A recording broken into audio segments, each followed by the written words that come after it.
નમઃ શિવાય મિત્રો, જય હિન્દ. શાસ્ત્રી મેહુલ જોશીના ખાસ પહલગામમાં જે અઘટિત ઘટના બની છે, જે મૃત્યુ પામ્યા છે, એની માટે આજે બ્રાહ્મણો દ્વારા શિવજી અભિષેક, એના મોક્ષાર્થે પરમ શાંતિ મળે, તેમજ એને તિલાંજલિ સ્મરાંજલિ આપવા માટે આજે એનું તર્પણ સુંદર પૂજા ગોઠવવામાં આવી છે.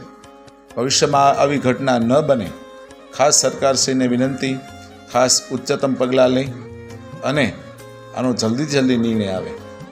આજે બુઢેશ્વર મહાદેવના સાનિધ્યની અંદર જે મૃત્યુ પામ્યા છે એની માટે તિલાંજલિ અને સ્મરાંજલિ માટે સુંદર એવો પૂજાનો કાર્યક્રમ ગોઠવો છે અને એનું તર્પણ મોક્ષગતિ પ્રાપ્ત થાય અને દિવ્યલોક પ્રાપ્ત થાય એની માટે સુંદર એવું આયોજન કરવામાં આવ્યું છે.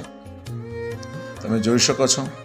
વધારે વધારે વિડીયો શેર કરો અને બધા પ્રાર્થના કરીએ એ લોકોને શાંતિ થાય. ઓમ શાંતિ શાંતિ.